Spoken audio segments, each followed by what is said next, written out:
আমের সিজনে আজকে বানাচ্ছি কাঁচা আমের আমসত্ত্ব। এটা বানানোও খুব সহজ, খেতেও টেস্টি, আর এটা কিন্তু অনেক দিন ধরেই থাকে। তো চলো রেসিপিটা তোমাদের সাথে তাহলে শেয়ার করি। কাঁচা আম ছোট ছোট করে কেটে নিয়ে অল্প জলে এটা ভালো করে সেদ্ধ করে নিতে হবে। ঠিক এইভাবে সেদ্ধ হয়ে গেলে এটা ঠান্ডা করে নেওয়ার পর একটা ছাঁকনির সাহায্যে ভালো করে আমের একটা স্মুথ পাল্প বের করে নিতে হবে। আমের পাল্প বের করে নেওয়ার পর কড়াইয়ে ওই পাল্পটা এবার দিয়ে দেব। কড়াইয়ে পাল্পটা দিয়ে দেওয়ার পর হালকা একটু ফুটে গেলে এবার ওর মধ্যে অ্যাড করব 1 কাপ চিনি। 1 কাপ চিনি দেওয়ার পর কিন্তু এই আমের পাল্পটা অনেকটা পাতলা হয়ে যাবে।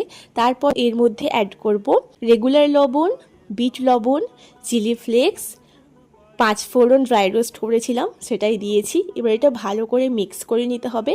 মিক্স করে নেওয়ার পর এটা যতক্ষণ না গাঢ় হচ্ছে ততক্ষণ একটু এটা ফোটাতে হবে।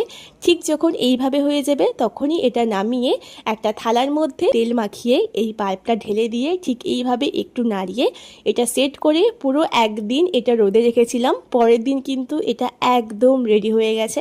তোমাদের দেখো আমি হাত দিয়েও দেখাচ্ছি। এরপর এটা আমি সুন্দর করে কেটে নেব।